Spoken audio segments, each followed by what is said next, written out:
Olá pessoal, hoje vou contar a vocês mais uma história bíblica. Assista esse vídeo até o final e conheça a história do rei Salomão. Existem muitas figuras no Antigo Testamento que são consideradas sábias, pois um personagem das Sagradas Escrituras que se destaca quando pensamos em homens sábios não é outro senão o sábio rei Salomão. Um homem a quem se atribui a unificação de Israel sob paz, estabilizando a economia e construindo algumas estruturas verdadeiramente magníficas. Mas como todas as coisas boas, Salomão acabaria sendo atraído para longe das bênçãos que seu Deus lhe havia dado e logo ficaria sob as pressões de suas próprias tentações morais para o propósito. No vídeo 32, veremos os primeiros dias de Salomão e a infância de seu governo, onde ele ganhou pela primeira vez sua reputação como um rei sábio. Salomão é descrito como sempre tendo sido abençoado e amado por Deus, mesmo quando era um bebê. Visto que ele é considerado foram uma oferta de paz de Deus ao rei Davi depois que Deus matou o filho primogênito de Davi, tendo concebido a criança em um relacionamento adúltero, apesar de ter 6 meio-irmãos mais velhos.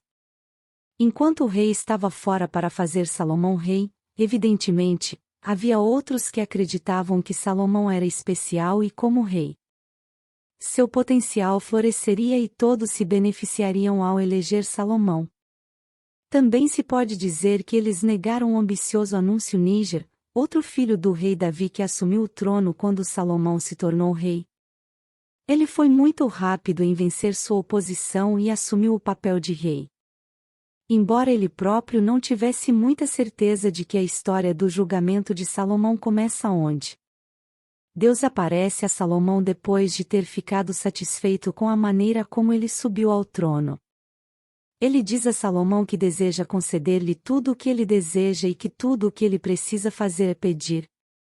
Vemos quão nobre e alguns podem dizer puro Salomão é porque ele não pede riquezas de poder para mulheres que recebem qualquer tipo de presente. Mas em vez disso pede sabedoria e apenas sabedoria. Sullivan estava ciente de suas próprias limitações enquanto era rei. Ele sabia que não poderia ser um bom governante se ele não possuía conhecimento. Em certo sentido, você poderia dizer que isso é altruísta, pois parece que o único desejo de Salomão é conduzir seu povo efetivamente ao seu Deus, bem como mantê-los seguros e vê-los possivelmente satisfeitos por Salomão não ter pedido riquezas e glória e estar apenas contente com o governando seus súditos. Deus queria Salomão com seus pedidos e rapidamente o tornou mais sábio do que qualquer outro homem que já existiu. No entanto, porque Salomão foi tão modesto em seu pedido e Deus sentiu que ele era sincero e autêntico, ele foi em frente e concedeu-lhe riquezas e glória. Também disso podemos deduzir que a história tem como objetivo nos ensinar a humildade e que o Deus de Salomão respeita o que coloca aos outros todo o bem maior. Diante dos seus próprios desejos, a moral aqui é que ao buscar servir algo contratando-se ao vivo, as premiações podem ser maiores do que você poderia ter concebido originalmente.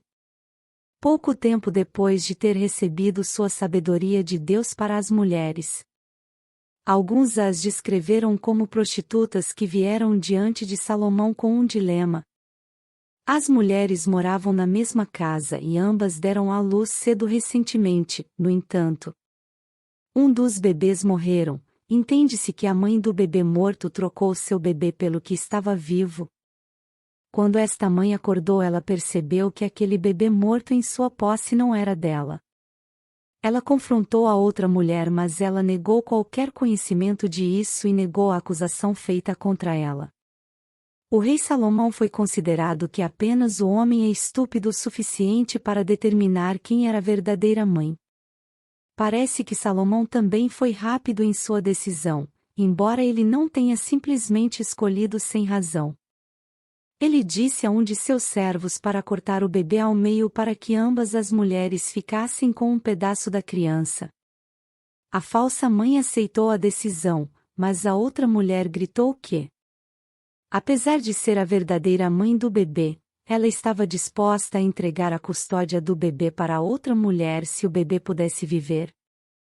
Percebendo que essa mulher amava tanto a criança que estava disposta a desistir dela para que ela pudesse sobreviver, Salomão deduziu quem realmente era a verdadeira mãe.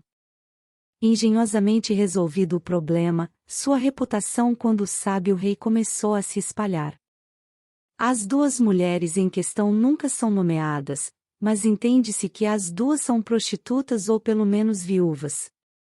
Dada a ausência de seus maridos nos relatos bíblicos e a natureza do patriarcal sociedade, os maridos geralmente eram responsáveis pela resolução de questões entre as mulheres se tal incidente fosse levado perante o rei. Seriam os maridos dessas mulheres que as representariam no tribunal.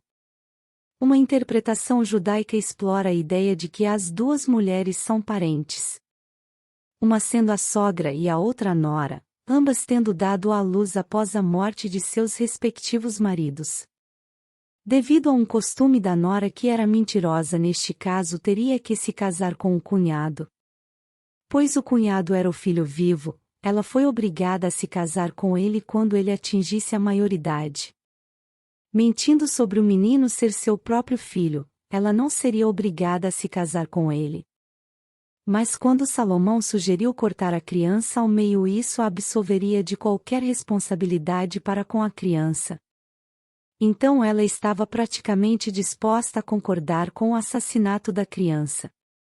Outra interpretação destaca os instintos maternais de uma mulher, que eles podem ser tão fortes que posso fabricar uma mentira drástica para manter seu filho, ou neste caso, manter a fachada de ter um filho. Em todas as outras ideias sugere que as duas mulheres eram rivais, e que a mulher que perdeu o filho sucumbiu à mentalidade de que, se ela não pudesse ficar com o bebê, seu rival não deveria tê-la ficado. Deste ponto de vista vemos eles nos acusando sobre a amarga rivalidade que pode nos levar a que a mulher, neste caso, preferiria ver a morte de seu bebê inocente e ver sua vibração. Teremos vantagem: as duas mulheres também permanecem anônimas. Não necessariamente para subestimar sua importância como mulheres, mas mais ainda para realçar o caráter de Salomão e torná-lo somente ele o ponto focal desta história. Neste caso, Salomão é o herói e é sua sabedoria que Deus lhe deu que traz a restauração da ordem neste cenário. Outra variação de exemplificar a sabedoria do rei Salomão é: depois que sua reputação chega aos ouvidos da rainha Sheba, buscando testar Salomão, traz para ele 2 conjuntos de flores, um dos quais é real, e a outra não. Ela pede a Salomão para determinar qual é a flor real para vender.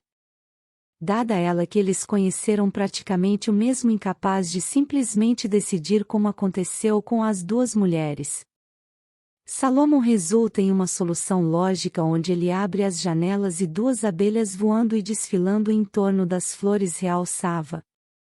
Visto que apenas as flores reais foram capazes de atrair as abelhas. Em primeiro lugar, através disso, Salomão é facilmente capaz de determinar quais flores seriam reais. Mais uma vez, a sabedoria de Salomão é demonstrada e feita tão facilmente que ele não se esforça para chegar a uma conclusão que serve para mostrar como sábio ele é. E quão grande é seu Deus, visto que sua sabedoria veio de seu Deus. Que ele pode resolver enigmas que confundiriam o homem comum. Como sempre, pessoal, se vocês gostaram do vídeo de hoje, sintam-se à vontade para dar um joinha e não se esqueçam de inscrever. Estarei contando mais sobre histórias bíblicas.